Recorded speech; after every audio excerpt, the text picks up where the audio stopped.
বিসমিল্লাহির রহমানির রহিম। প্রিয় বন্ধুগণ, আপনারা হযরত আব্দুল কাদের জিলানী রহমাতুল্লাহ আলাইহির অনেক ছোট্ট ছোট্ট ঘটনা শুনেছেন, কিন্তু আব্দুল কাদের জিলানী রহমাতুল্লাহ আলাইহির পরিপূর্ণ জীবনী হয়তো বা কখনো শোনেননি। তাই আজকের ভিডিওতে আব্দুল কাদের জিলানী রহমাতুল্লাহ আলাইহির পরিপূর্ণ জীবনী আপনাদের সম্মুখে তুলে ধরা হবে।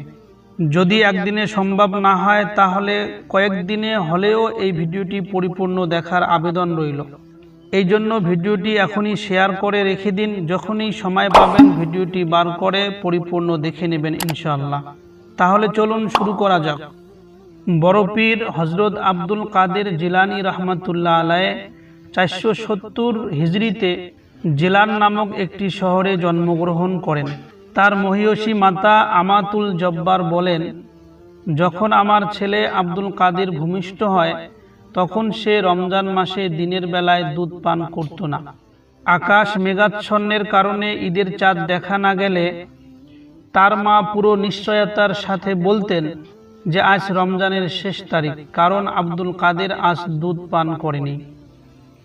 ওই দিন থেকে সারা গিলান শহরের মধ্যে একথা প্রসিদ্ধ লাভ করল যে আশরাফের ঘরে যে সন্তান ভূমিষ্ঠ হয়েছে সে রমজান মাসে দিনের বেলায় দুধ পান করে না।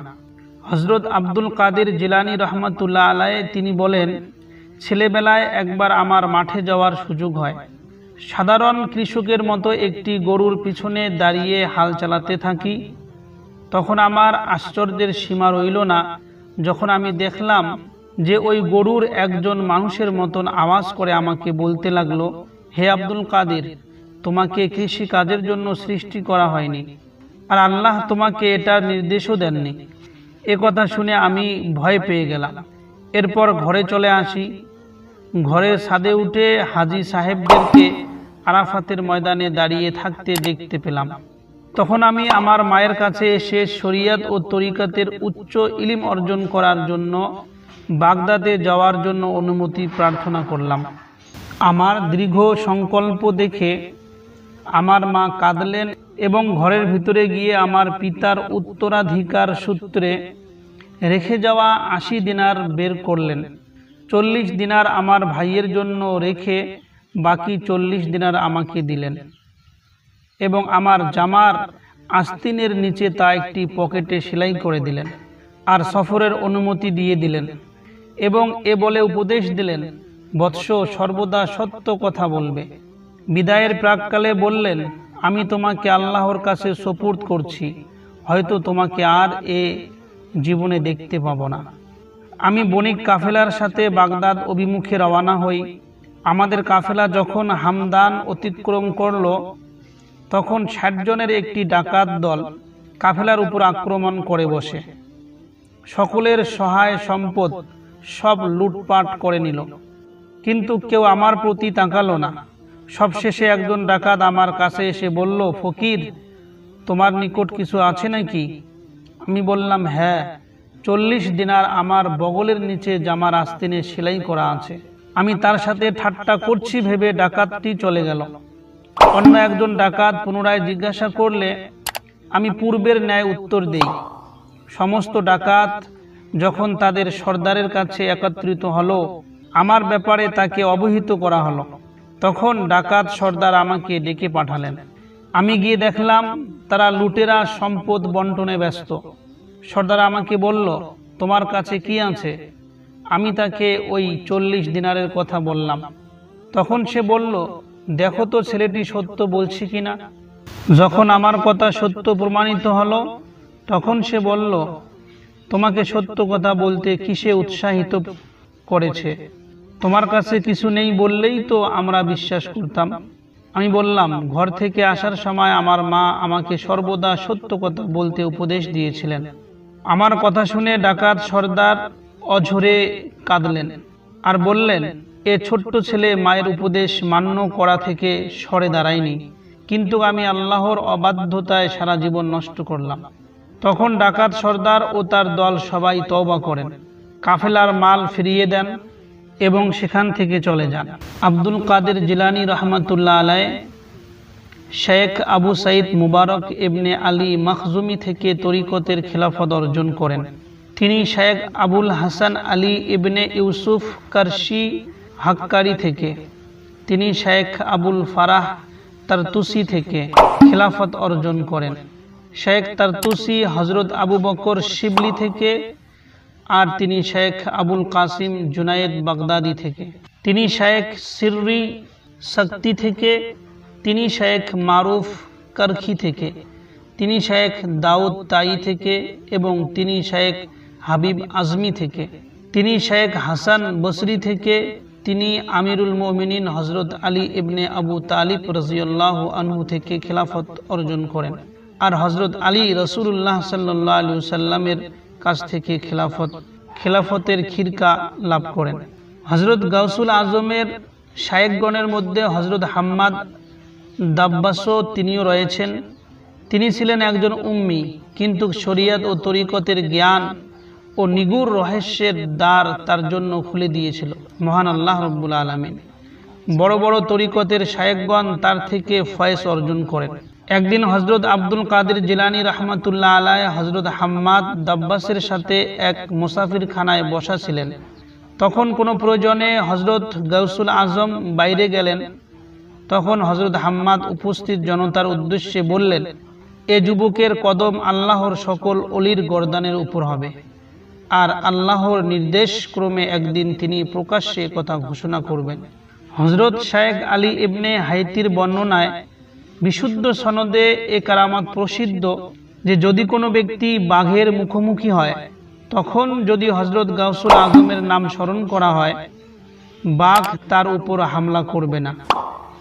মাছির অনিষ্ট থেকে বাঁচার জন্য যে ব্যক্তি তার নামের ওজিফা পড়বে, মাছি ওই স্থান থেকে চলে যাবে। হজরত গাউসুল আজমের ছেলে শেখ সাইফুদ্দিন আব্দুল ওয়াহাব বর্ণনা করেন, প্রতি চন্দ্র মাসের নতুন চাঁদ উদিত হওয়ার পূর্বে ওই মাস মানবাকৃতিতে আমার সম্মানিত পিতার কাছে উপস্থিত হতো। যদি আগত মাসের অবস্থাদি উত্তম বলে মনে হতো, তখন সে সুশ্রী আকৃতি নিয়ে সাক্ষাতের জন্য উপস্থিত হতো। 560 হিজরির জামাদুল আখিরের শেষ শুক্রবারে হজরত শেখ আব্দুল কাদের জিলানী রহমাতুল্লাহ আলাইহির দরবারে একজন সুন্দর গঠনের যুবক এসে আসসালামু আলাইকুম বলল। তার সাথে বলল, আমি রজব মাস আপনাকে সুসংবাদ দিতে এসেছি। এ মাস আপনার জন্য এবং সাধারণ মুসলমানের জন্য কল্যাণ ও বরকতের কারণ হবে। তেমনিভাবে রজব মাসের শেষ দিন এক কুশ্রী ব্যক্তি এসে আসসালামু আলাইকুম বলে সালাম দিয়েছেন আর বলেন, হুজুর, আমি হলাম শাবান মাস। এ মাসে বাগদাদে অনেক লোক মৃত্যুর শিকার হবে, হিজাজ অঞ্চলে দুর্ভিক্ষ দেখা দেবে, খারাসানে যুদ্ধ ও সন্ত্রাস ছড়িয়ে পড়বে। সুতরাং ওই মাসে তাই হলো। রোজার আদব ও গাউসুল আজমের কিছু উক্তি। হজরত আব্দুল কাদের জিলানী রহমাতুল্লাহ আলাইহি বলেন, রোজাদারের উচিত নিজ রোজাকে গুনাহের অপবিত্রতা থেকে রক্ষা করা। হজরত আবু সালেহ মাগরিবি বলেন, আমাকে হজরত আবু মাদাইন রহমাতুল্লাহ আলাইহি বলেছেন, বাগদাদে হজরত আব্দুল কাদের জিলানী রহমাতুল্লাহ আলাইহি এর কাছে গিয়ে তরিকত বা তাসাউফের শিক্ষা অর্জন করো। আমি বাগদাদে গেলাম এবং হজরতের সঙ্গে সাক্ষাৎ করলাম। আমার সারা জীবন তার মতো প্রভাব বিস্তারকারী লোক আমি আর দেখি নাই। তিনি আমাকে লাগাতার 120 দিন চিল্লা সাধনা করান। তারপর আমাকে কেবলার দিকে তাকাতে বললেন। আমি বাগদাদে বসে শেখ আবু মাদাইনকে দেখলাম। এরপর শেখ আব্দুল কাদের জিলানী বললেন, তুমি কি শেখ আবু মাদাইনের কাছে যেতে চাও, না তুমি এখানেই থাকতে চাও? আমি শেখ মাদাইনের কাছে যেতে ইচ্ছা পোষণ করলাম। তখন তিনি বললেন, এক কদমে যেতে চাও, না যেভাবে এসেছিলে সেভাবে? আমি আরজ করলাম, যেভাবে এসেছিলাম ওইভাবে যেতে চাই। তখন শেখ আব্দুল কাদের জিলানী বললেন, এটা তোমার সঠিক সিদ্ধান্ত, এবং আরো বললেন, যতক্ষণ তুমি এ ধাপ আরোহণ করবে না ততক্ষণ ফকিরি অর্জন করা সম্ভব নয়। এটা তাওহীদের ধাপ, যা প্রত্যেক প্রকারের অপবিত্রতাকে মুছে দেয়। আমি আরজ করলাম, এ পথে আপনার সাহায্য প্রয়োজন। তিনি আমার প্রতি একবার তাকালেন। আমি অনুভব করলাম যে আমার হৃদয়ের যাবতীয় কালিমা ধুয়ে মুছে চলে গেছে। আমি ওই বাতিনি নূর দ্বারা এখনো প্রত্যেক কিছু অবলোকন করি। হযরত আব্দুল কাদের জিলানী রহমাতুল্লাহ আলাইহি বলেন, আমি প্রথমবার বাগদাদ থেকে বাইতুল্লাহ শরীফে হজ্জে যাওয়ার সময় একাকী ছিলাম। যখন আমি মানাতু উম্মুল কোরআন নামক স্থানে পৌঁছাই, সেখানে শায়েখ আতা ইবনে মুসাফিরের সাথে আমার সাক্ষাৎ হয়। তিনিও একাকী হজে যাচ্ছিলেন। তিনি তখন যুবক ছিলেন। তিনি আমাকে বললেন, আপনি কোথায় যাচ্ছেন আর আপনার সাথে কে আছেন? আমি বললাম, মক্কা শরীফে একাকী যাচ্ছি। সুতরাং আমরা ওখান থেকে একসাথে গন্তব্যের দিকে চলতে শুরু করলাম। পথিমধ্যে বোরকা পরিহিত ক্ষীণকায় এক মহিলা আমার দিকে তীক্ষ্ণ দৃষ্টিতে তাকিয়ে রইল। হে যুবক, তুমি কোথা থেকে আসছো? আমি বললাম, আমার জন্মভূমি গিলান। সে আরো বলল, তুমি আমাকে আশ্চর্য করেছো। আমি সিরিয়ায় ছিলাম। তখন আমি জানতে পারলাম যে আল্লাহ তাআলা তোমার অন্তরে তাজাল্লি করেছেন এবং স্বীয় করুণায় এমন সম্মান দান করেছেন যা এ যুগে অন্য কারো ভাগ্যে জুটেনি। এজন্য তোমাকে দেখার আমার ইচ্ছা হলো। তারপর তিনি আরো বললেন, আমি আপনাদের সাথে যাব, রোজা ইফতার একসাথে করব। আমরা উভয়ে রাস্তার এক পাশে আর ওই মহিলা অন্য পাশে চলতে লাগলাম। সন্ধ্যায় আসমান থেকে 6টি রুটির একটি পাত্র অবতরণ হলো, সাথে সিরকা ও সবজিও ছিল। হাবশী মহিলাটি বলল, আল্লাহ আমার সম্মান রেখেছেন, কারণ প্রতিদিন আমার জন্য 2টি রুটি প্রেরণ করতেন। আমরা 2টি করে রুটি খেয়ে আল্লাহর শুকরিয়া আদায় করলাম।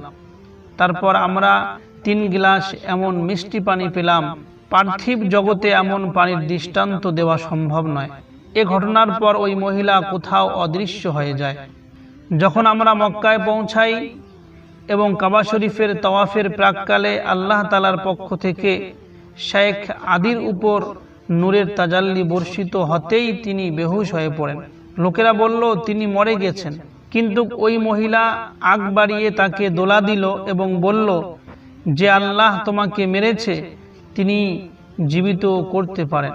তিনি এমন পবিত্র সত্তা যার সামনে দুনিয়ার কোনো কিছুই স্থির থাকতে পারে না। যতক্ষণ না তিনি সাহায্য করেন, তার প্রভাব প্রতিপত্তির সামনে বিবেক কিংকর্তব্য বিমূঢ় হয়ে পড়ে এবং জ্ঞানীদের বিবেক হয়রান হয়ে যায়। হযরত আব্দুল কাদের জিলানী রহমাতুল্লাহ আলাইহি বলেন, ওই তাওয়াফে আল্লাহ তাআলার নূরের তাজাল্লি আমার উপরেও অবতীর্ণ হয়। আমাকে এ বলে সম্বোধন করা হয় যে, আব্দুল কাদের, বাহ্যিক নির্জনতা পরিহার করো, তৌহিদি একাতিত্ব ও নির্জনতা গ্রহণ করো। তবে আমি স্বীয় নির্দেশনাবলী থেকে কিছু আশ্চর্য নিশানা তোমাকে দেখাবো। নিজ ইচ্ছাকে আমার ইচ্ছার উপর স্থির করো না। ধৈর্য ও অবিচলতার পরিচয় দিও। আমার দান ছাড়া অন্য কারো দান গ্রহণ করবে না। আমার দর্শন তোমার জন্য সর্বদা থাকবে। হযরত গাউসুল আজম আব্দুল কাদের জিলানী রহমাতুল্লাহ আলাইহি মিম্বরে বসে বললেন, 40 বছর ব্যাপী ফজরের নামাজ এশার নামাজের উযু দিয়ে আদায় করেছি। 15 বছর পর্যন্ত এশার নামাজের পর থেকে এক পায়ের উপর দাঁড়িয়ে ফজর নামাজ পর্যন্ত কোরআন শরীফ পাঠ করেছি। এক রাত আমার নফস আমাকে বলল, যদি তুমি কিছুক্ষণ শুয়ে তারপর উঠতে কতই না উত্তম হইত। এটা অন্তরে আসার সাথে সাথে আমি ওখানে দাঁড়িয়ে গেলাম, কোরআন শরীফ পড়া আরম্ভ করলাম। এভাবে সমস্ত কোরআন পড়ে শেষ করলাম। অনেক সময় আমাকে 30 থেকে 40 দিন পর্যন্ত বিনা পানাহারে থাকতে হতো। ওই সময় ইবলিস আমার কাছে আসতো, আমার তাড়া খেয়ে পালিয়ে যেত। দুনিয়া তার সমস্ত জীবন, উপকরণ, সৌন্দর্য, আরাম আয়েশ নিয়ে আমার সামনে উপস্থিত হতো, কিন্তু আমি তার দিকে চোখ তুলেও তাকাতাম না। আমি বুর্জে আজমিতে 11 বছর অবস্থান করেছি। ওই সময় আমি এ বলে প্রতিজ্ঞা করলাম যে যতক্ষণ পর্যন্ত আমাকে আল্লাহর পক্ষ থেকে পানাহার করার জন্য বলা হবে না, ততক্ষণ পর্যন্ত আমি না কিছু খাবো না কিছু পান করব। এমতাবস্থায় আমি পানাহার না করে 40 দিন অতিবাহিত করি। তখন এক ব্যক্তি এসে আমার সামনে রুটি ও পানি রেখে চলে যায়।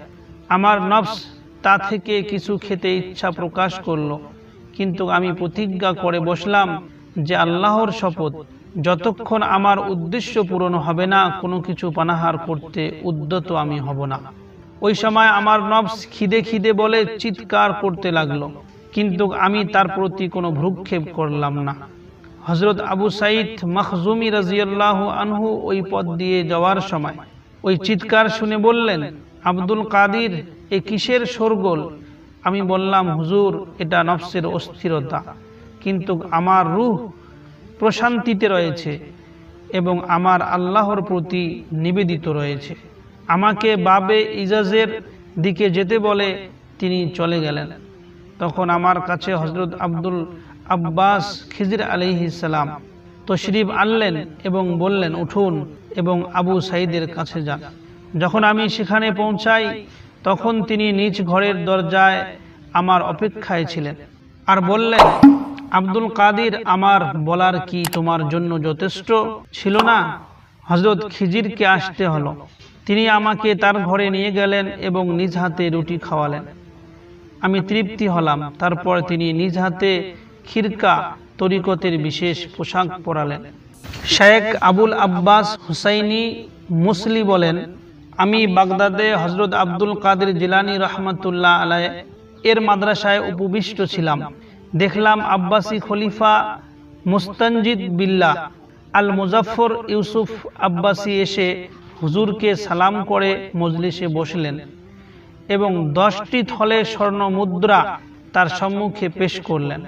হুজুর বললেন, আমার এ মুদ্রার কোনো প্রয়োজন নেই। যখন খলিফা বারবার অনুরোধ করলেন, তিনি দুহাতে 2টি থলে নিয়ে মোচড় দিতেই তা থেকে রক্ত প্রবাহিত হতে লাগলো। হুজুর বললেন, আবু মুজাফফর, জনসাধারণের রক্ত জমা করে আমার কাছে নিয়ে আসতে তোমার কি লজ্জা লাগে না? আল্লাহর শপথ, যদি আমার নিকট নবী বংশের প্রতি শ্রদ্ধাবোধ না থাকতো তবে এ রক্ত এমনভাবে প্রবাহিত করতাম যেন তা তোমার রাজপ্রাসাদে গিয়ে পৌঁছাত। এ ঘটনা দেখে খলিফা সংজ্ঞাহীন হয়ে পড়লেন। শেখ আবুল আব্বাস হুসেন আরো বলেন, একদিন আমি খলিফাকে হুজুরের খেদমতে দেখলাম। খলিফা বলল, হুজুর, আমাকে এমন কোনো কারামাত দেখান যাতে আমার অন্তরে প্রশান্তি নেমে আসে। শেখ আব্দুল কাদের জিলানী রহমাতুল্লাহ আলাইহ বললেন, তুমি কি দেখতে চাও? খলিফা বললেন, আমার এখন আপেল দরকার। বাগদাদে ওই মৌসুমে আপেল কোথাও পাওয়া যাচ্ছিল না। হুজুর হাত বাড়িয়ে 2টি আপেল নিলেন, একটি খলিফাকে দিলেন আর একটি নিজে রাখলেন। যখন তিনি নিজের ভাগের আপেলটি ভাঙলেন তা থেকে কস্তুরীর ন্যায় সুগন্ধি বের হলো, আর যখন খলিফা নিজেরটা ভাঙলেন তখন তার আপেলের ভিতর পোকা দেখতে পেলেন। খলিফা আশ্চর্য হয়ে বললেন, হুজুর, ব্যাপার কি? তিনি বললেন, জালেমের হাত স্পর্শ করার দরুন ফলে পোকা পড়ে যায়। একদল মাশায়েখে কেরাম নির্ভরযোগ্য সনদে বর্ণনা করেছেন যে একদিন বাগদাদের প্রসিদ্ধ ধনী ব্যবসায়ী আবু গালিব হুজুরের দরবারে এসে বললেন, হুজুর, আপনার সম্মানিত দাদা বিশ্বকুল সর্দার হযরত মুহাম্মদুর রাসূলুল্লাহ সাল্লাল্লাহু আলাইহি ওয়াসাল্লাম ইরশাদ করেছেন, কেউ কাউকে দাওয়াত করলে তা কবুল করা উচিত। আমার গরিবালয়ে আপনার পদধূলি ফেলে আপনাকে কষ্ট দিতে চাই। হুজুর কিছুক্ষণ চুপ থেকে বললেন, আচ্ছা ঠিক আছে, চলুন। তিনি নিজ খচ্চরের উপর সওয়ার হলেন আর শেখ ইবনে হাইতি তার ডান রেকাব ধরে চললেন এবং ওই ব্যবসায়ীর ঘরে গিয়ে পৌঁছালেন। গিয়ে দেখলেন বাগদাদের বড় বড় শেখ ও আলিমগণের এক বিরাট সমাবেশ, যেন সকলে হুজুরের অপেক্ষায় আছেন। তারপর দস্তরখানা বিছানো হলো, যাতে নানা ধরনের খাবার পরিবেশন করা হলো। ওই সময় মুখ বন্ধ একটি বড় মুটকা দস্তরখানের এক পার্শ্বে রাখা হলো। আবু গালিব বললেন, বিসমিল্লাহ বলুন, খাবার শুরু করুন। কিন্তু হযরত আব্দুল কাদের জিলানী রহমাতুল্লাহ আলাইহ মাথা ঝুঁকিয়ে বসে রইলেন, না নিজে খেতে শুরু করলেন না তার সাথে উপবিষ্ট মেহমানদেরকে খেতে বললেন। তার রুহানি প্রভাবের উপস্থিতিতে সকলে খাবারের প্রতি হাত না বাড়িয়ে নিশ্চুপ হয়ে বসে রইলেন। একবার কিছু দুষ্ট প্রকৃতির শিয়া তার কাছে মুখ বন্ধ 2টি ঝুড়ি নিয়ে এসে বলল, বলুন তো এ ঝুড়ি 2টির মধ্যে কি আছে? তিনি চেয়ার থেকে নেমে আসলেন এবং একটি ঝুড়ির উপর হাত রেখে বললেন, এতে একজন লুলা ছেলে রয়েছে। নিজ সাহেবজাদা সৈয়দ আব্দুর রাজ্জাককে বললেন, এটার মুখ খোলো এবং ওই ছেলেকে দাঁড়াতে বলো। তিনি ওই লুলা ছেলেকে দাঁড়াতে বলতেই ছেলেটি দৌড়াতে লাগলো। অপর ঝুড়ির উপর হাত রেখে বললেন, এতে একজন সুস্থ ছেলে রয়েছে। ঝুড়ির মুখ খুলে তাকে নির্দেশ দিলেন, ঝুড়ি থেকে বের হয়ে বসে পড়ো। যখন ছেলেটি বসে পড়ল তখন সমস্ত শিয়া তওবা করলেন। ওই দিন তার মজলিসে ভয়ে 3 জন লোক মারা যায়। সম্মানিত শায়েখগণের একটি দল বর্ণনা করেছেন, এক মহিলা তার ছেলেকে নিয়ে হুজুরের কাছে আসলেন এবং বললেন, হুজুর, আমার এই ছেলে আপনার প্রতি আন্তরিকতা পোষণ করেন, তাই আমার অধিকার ত্যাগ করে তাকে আপনার কাছে সুপুর্দ করলাম। আপনি তাকে কবুল করে তাকে ইবাদত বন্দগি ও সাধনার মাধ্যমে সঠিক পথ প্রদর্শন করুন। অনেক দিন পর ওই মহিলা হুজুরের দরবারে আসলেন এবং নিজ ছেলেকে ক্ষুধা ও পিপাসার কষ্টে মুখ ফ্যাকাশে ও হলুদ বর্ণ দেখলেন এবং আরও দেখলেন ছেলে শুধু জবের রুটির উপরই ভরসা করছে।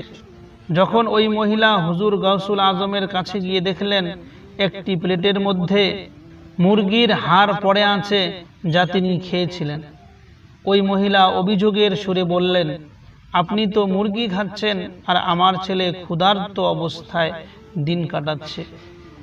তিনি হাড়গুলোর উপর হাত রেখে বললেন, আল্লাহর হুকুমে উঠো।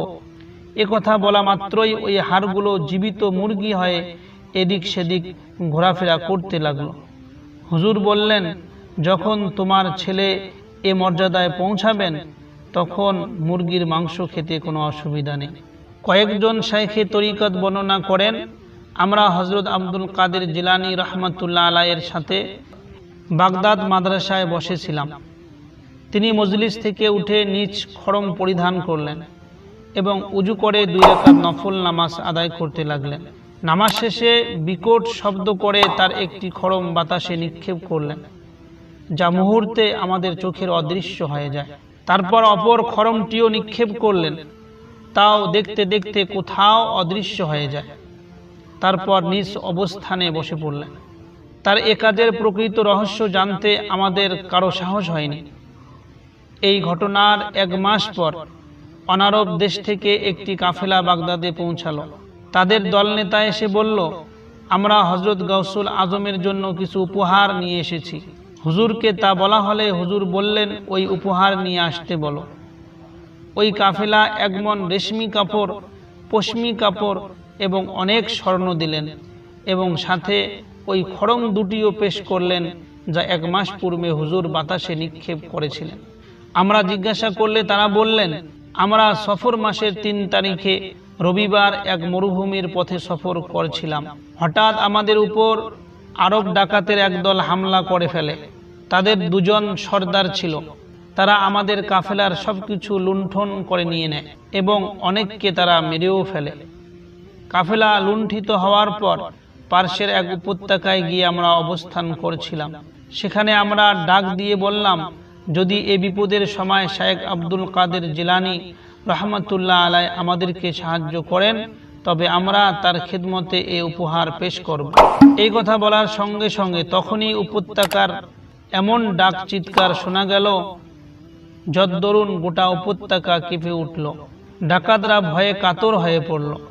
আমরা মনে করেছি হয়তো অন্য ডাকাতের দল তাদের উপর হামলা করে বসেছে, কিন্তু কিছুক্ষণ পর কয়েকজন ডাকাত ভয়ে কেঁপে কেঁপে আমাদের কাছে আসলো আর বলতে লাগলো, আপনাদের মাল সম্পদ নিয়ে নিন, আর ওইখানে গিয়ে দেখুন আমাদের উপর কি বিপদ এসেছে। আমরা সেখানে গিয়ে দেখলাম 2 ডাকাত সর্দারের লাশ পড়ে আছে আর উভয়ের লাশের পাশে 2টি খড়ম পড়ে আছে। আমাদের মাল সম্পদ ফেরত দিতে গিয়ে তারা বলল, এতে কোনো গূঢ় রহস্য নিহিত আছে যা আমাদের বোঝা সম্ভব নয়। হযরত আবুল হাসান বাগদাদি বলেন, আমি বাগদাদ মাদ্রাসায় হযরত মহিউদ্দিন আব্দুল কাদের জিলানী রহমাতুল্লাহ আলাইহির কাছে পড়তাম। আমি প্রায় রাতে জাগ্রত থাকতাম যেন হুজুরের কোনো প্রয়োজনে সাহায্য করতে পারি। এক রাতে তিনি ঘর থেকে বাইরে বের হলেন। আমি তাকে পানির লোটা দিলাম, কিন্তু তিনি নিলেন না। তিনি মাদ্রাসার ফটকে পৌঁছালে তা অবলীলায় খুলে যায়। তখন তিনি বাইরে তশরিফ নিয়ে যান। আমিও নিশ্চুপে তার পিছনে ছিলাম। আমার মনে হলো তিনি আমার সম্পর্কে জানেন না। যখন তিনি শহরের ফটকে পৌঁছালেন তাও অবলীলায় খুলে যায়। আমরা কিছু দূর গেলে একটি শহর দেখতে পেলাম। এ শহর ছিল আমার কাছে অচেনা। আমরা একটি ঘরের নিকট গিয়ে পৌঁছালাম। দেখি ঘরের আঙ্গিনায় 6 জন লোক বসা আছে। তারা হুজুরকে দেখে মাত্রই সালাম করলেন। আমি ঘরের একটি পিলার ঘেঁষে দাঁড়িয়ে রইলাম। কিছুক্ষণ পর ঘর থেকে কান্নার শব্দ শুনতে পেলাম, যা অল্প সময়ের মধ্যে বন্ধ হয়ে যায়। ওই মুহূর্তে একজন লোক কান্নার শব্দের দিকে এগিয়ে গিয়ে একজন লোককে কাঁধে করে বাইরে নিয়ে আসলো। বড় বড় গোঁফধারী এক ব্যক্তি বাহির থেকে এসে তার সামনে দুজানু হয়ে বসে পড়লেন। হুজুর তাকে কালিমা শরীফ পড়ালেন এবং লম্বা গোঁফ পরিষ্কার করিয়ে খিরকা পরিধান করালেন এবং তার নাম রাখলেন মুহাম্মদ। আর বললেন, আমি নির্দেশ দিচ্ছি যে ইনি মৃত ব্যক্তির আবদাল হিসেবে সাব্যস্ত হবেন। সে বলল, মাথা পেতে মেনে নিলাম। তারপর তিনি উঠে দাঁড়ালেন, সেখান থেকে বের হয়ে আসলেন। আমিও হুজুরের পিছনে ছিলাম। কিছুক্ষণ পর আমরা বাগদাদে এসে পৌঁছালাম। আমি মাদ্রাসায় চলে গেলাম, তিনি নিজ ঘরে চলে গেলেন। পরের দিন যখন পাঠের আসরে বসলাম, তার রুহানি প্রভাবের ফলে পড়তে পারছিলাম না। তিনি আমাকে বললেন, বৎস, ভয় করো না, পড়তে থাকো। আমি তাকে শপথ দিয়ে রাতের ঘটনার বিস্তারিত বিবরণ জানতে চাইলাম। তখন তিনি বললেন, তুমি যে শহরে গেছো তা হচ্ছে নিহাওয়া। ওই 6 জন লোক ছিল আবদাল, আর ক্রন্দনকারী ছিল 7ম আবদাল। তার ওয়াফাতের সময় হওয়াতে আমাকে সেখানে যেতে হয়েছে, আর সে তাকে কাঁধে নিয়েছে। সে হচ্ছে হযরত খিজির। তিনি তাকে দাফন করেছেন। আর যে লোককে আমি কালিমা শরীফ পড়িয়েছি সে হচ্ছে তুর্কিস্তানের একজন খ্রিস্টান। আমি নির্দেশ দিয়েছি ওই ওয়াফাতপ্রাপ্ত আবদালের উনি স্থলাভিষিক্ত হবেন। সে আমার কাছে তওবা করেছেন এবং ইসলাম গ্রহণ করেছেন। এখন সেও তাদের সাথে আছেন। এখন তুমি কথা দাও যেন এ ঘটনা আমার জীবদ্দশায় কাউকে বলবে না।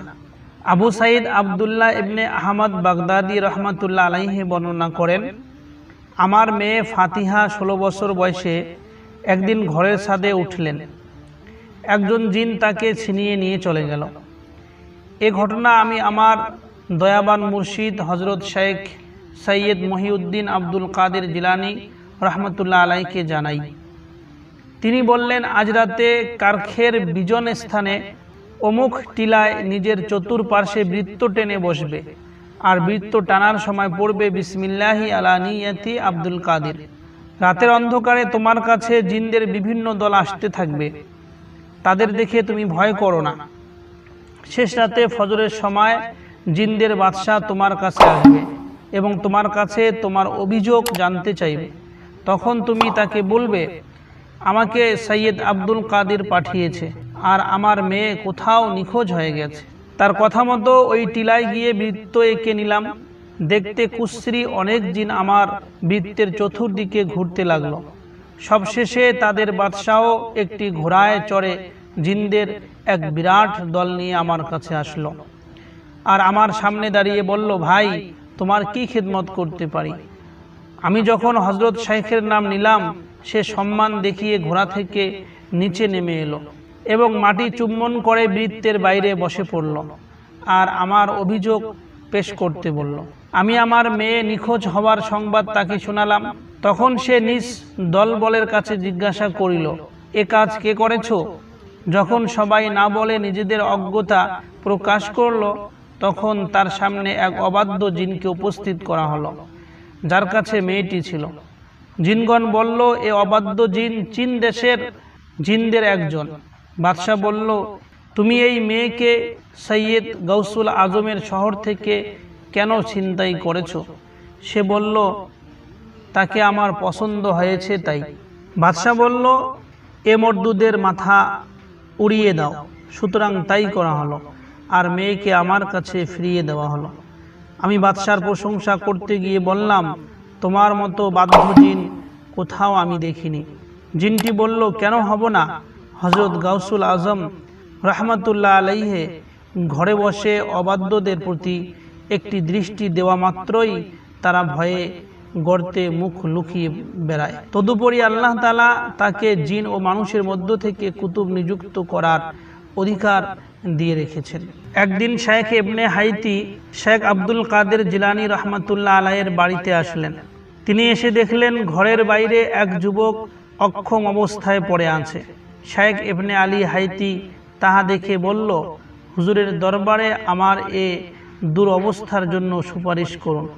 যখন তিনি হুজুরের কাছে গেলেন তখন ওই যুবকের ব্যাপারে সুপারিশ করলেন। তখন হুজুর বললেন, তোমার খাতিরে তাকে ক্ষমা করলাম। শেখ হাইতি ওই যুবককে এ সুসংবাদ দিতেই সে হঠাৎ দুবাহু নেড়ে বাতাসে উড়ে যায়। হযরত আব্দুল কাদের জিলানী রহমাতুল্লাহ আলাইহ থেকে এ যুবক সম্পর্কে জানতে চাইলে তিনি বললেন, এ যুবক বাতাসে উড়ে যাচ্ছিল আর মনে মনে বলছিল, বর্তমানে বাগদাদে কোনো সাহিবে হাল নেই। আমি তার নফসের অহমিকা ভেঙে দেওয়ার জন্য ওই অবস্থা করেছিলাম। শেখ উমর বাজ্জাস বলেন, একদিন শুক্রবার আমি হযরত আব্দুল কাদের জিলানী রহমাতুল্লাহ আলাইয়ের সাথে জামে মসজিদে গেলাম।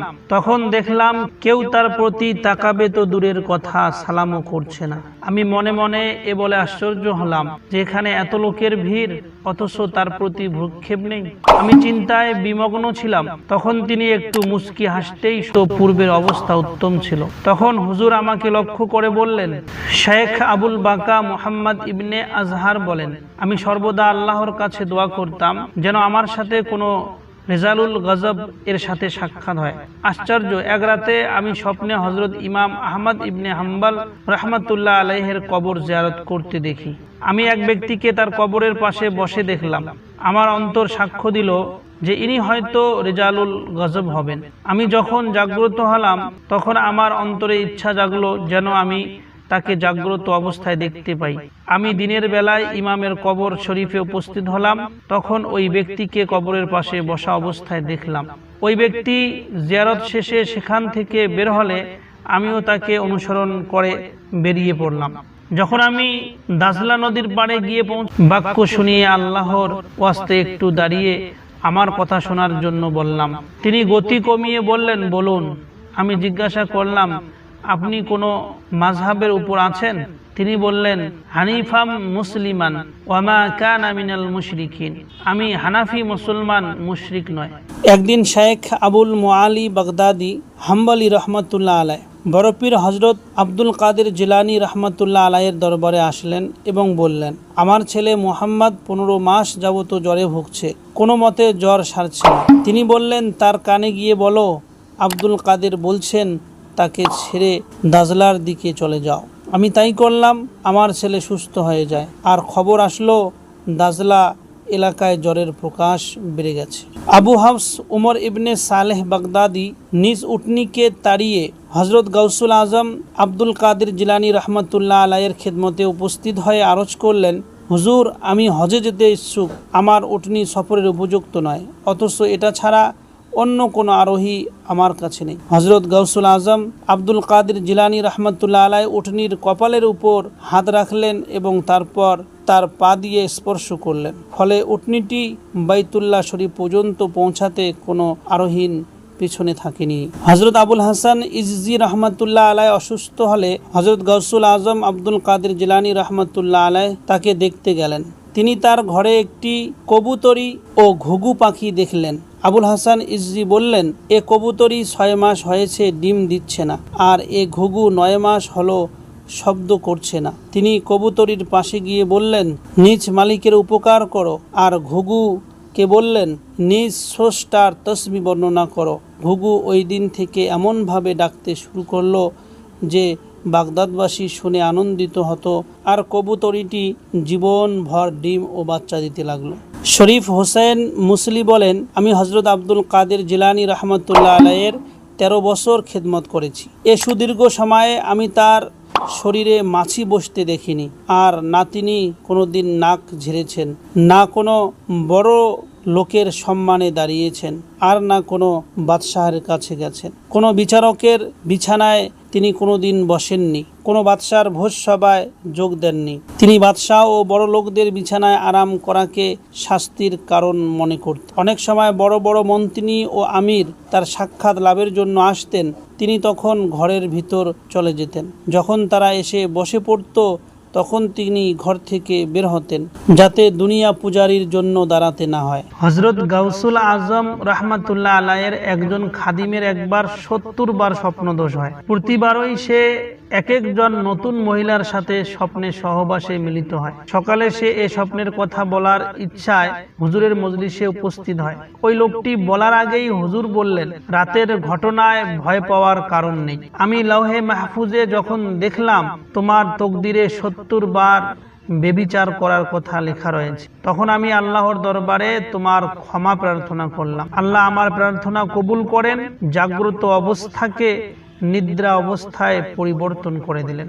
শেখ আবুল হাসান আলী খাব্বার বলেন, আমি শেখ আবুল কাসিম উমর বাজ্জাজকে বলতে শুনেছি যে হযরত গাউসুল আজম আব্দুল কাদের জিলানী রহমাতুল্লাহ আলাইহ ইরশাদ করতেন, যে ব্যক্তি বিপদের সময় আমার ওসিলা নিয়ে আল্লাহর কাছে প্রার্থনা করবে তার বিপদ দূরীভূত হয়ে যাবে। যে ব্যক্তি বিপদের সময় আমার নাম নিয়ে আহ্বান করবে বিপদের ঝড় দূর হয়ে যাবে। আর যে ব্যক্তি এ নিয়মে 2 রাকাত নামাজ আদায় করবে তার প্রত্যেক অভাব পূরণ হবে। নামাজের নিয়ম হচ্ছে প্রতি রাকাতে সূরা ফাতিহা পড়ার পর 11 বার সূরা ইখলাস পড়বে এবং সালাম ফেরানোর পর 11 বার হুজুর সাল্লাল্লাহু আলাইহি ওয়াসাল্লামের উপর দরুদ শরীফ পড়বে। তারপর ইরাকের দিকে মুখ করে 11 কদম চলবে এবং আমার নাম নিয়ে আহ্বান করবে আর স্বীয় হাজতের কথা মনে মনে স্মরণ করবে। আল্লাহর হুকুম তার ওই অভাব পূরণ হয়ে যাবে ইনশাআল্লাহ। শেখ মনসুর বর্ণনা করেন, একদিন আমি হযরত আব্দুল কাদের জিলানী রাহমাতুল্লাহ আলাইহির দরবারে উপস্থিত ছিলাম। ওই সময় তিনি কি যেন লিখছিলেন, তখন ছাদ থেকে কাগজের উপর কিছু মাটি ঝরে পড়ল। হুজুর তা ঝেড়ে নিলেন। এভাবে 3 বার পড়ল, প্রতিবারই ঝেড়ে নিলেন। চতুর্থবার পড়লে ছাদের দিকে মুখ তুলে তাকালেন, দেখলেন একটি ইঁদুর মাটি ফেলছে। তখন তিনি বললেন, আল্লাহর হুকুমে তোমার মাথা ছিন্ন হোক। এ কথা বলতেই ইঁদুরটির মাথা ঘাড় থেকে বিচ্ছিন্ন হয়ে ঘরের একপাশে গিয়ে পড়ল। তা দেখে তিনি লেখা বন্ধ করে এবং কাঁদতে লাগলেন। আমি আরজ করলাম, আপনি কাঁদছেন কেন? তিনি বললেন, আমি এ ভয় করছি যে কোনো মুসলমান কর্তৃক আমি কষ্ট পেলে তার অবস্থাও যেন তেমনি না হয়। হযরত আব্দুল লতিফ ইবনে আহমদ বলেন, একদিন হযরত আব্দুল কাদের জিলানী রাহমাতুল্লাহ আলাইহি বক্তৃতা দিতেছিলেন।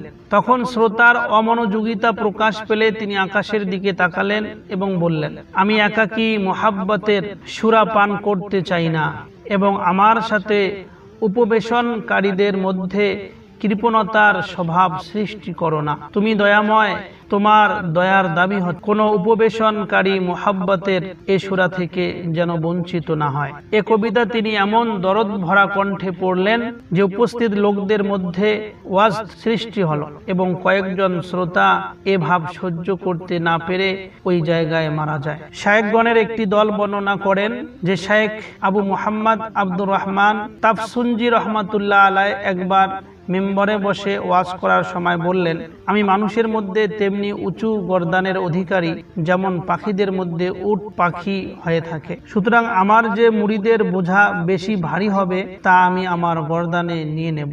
ওই মজলিসে এক হাল সম্পন্ন বুজুর্গ ব্যক্তি ছিলেন। তার নাম ছিল শেখ আবুল হাসান আলী ইবনে আহমদ হাসানী। তিনি নিজ খিরকা এক পার্শ্বে রেখে বললেন, আমি আপনার সাথে কুস্তি লড়তে চাই। শেখ আব্দুর রহমান তার একথা শুনে নিশ্চুপ হয়ে গেলেন এবং নিজ মুরিদদের উদ্দেশ্যে বললেন, আমি ওই লোকের প্রতি চুল পর্যন্ত আল্লাহর বদান্যতায় পরিপূর্ণ দেখছি। তারপর তিনি উপদেশ দিয়ে বললেন, আপনি খিরকা পরিধান করে নিন। ওই হালধারী ব্যক্তি বললেন, যা একবার ফেলে দিয়েছি তা পুনরায় পরিধান করব না। তারপর নিজ স্ত্রীকে আহ্বান করে বললেন, ফাতেমা, অন্য কাপড় নাও তো। অথচ সে ওই জায়গা থেকে অনেক দূরে অবস্থান করছিল। সে কাপড় নিয়ে তাকে দিল এবং তিনি তা পরিধান করলেন। প্রিয় বন্ধুগণ, ইতিহাস পাঠে জানা যায় হুজুর গৌসে পাক আব্দুল কাদের জিলানী রহমাতুল্লাহ আলাই এমন সময়ে বাগদাদে গমন করেন যখন ইসলাম ও মুসলিম বিশ্বের পতনের যুগ আরম্ভ হয়। যদিও বাহ্যিকভাবে ইসলামী সাম্রাজ্য সুদূর স্পেন থেকে ভারতবর্ষ পর্যন্ত বিস্তৃত ছিল, কিন্তু সাম্রাজ্যের ভিতরকার অবস্থা এমন দুর্বল হয়ে পড়েছিল যা ভাষায় প্রকাশ করার মতো নয়। তখন মুসলমানদের সামাজিক, রাজনৈতিক, অর্থনৈতিক ও চারিত্রিক সহ সর্বক্ষেত্রে এক নৈরাজ্যকর অবস্থার সৃষ্টি হয়েছিল। এমনকি মুসলিম জগতের তৎকালীন রাজনৈতিক, সামাজিক অবস্থা দর্শনে ইমাম গাজ্জালী রহমাতুল্লাহ আলাইয়ের মতো মহান ব্যক্তিত্ব চরম মানসিক অস্থিরতার মধ্যে দিন কাটান। শেষ পর্যন্ত তিনি বাগদাদের নিজামিয়া মাদ্রাসার তার গৌরবজনক পদ মর্যাদা ত্যাগ করে পরিব্রাজক দরবেশ রূপে গোপনে বাগদাদ ত্যাগ করেন এবং নির্জন বাস অবলম্বন করেন।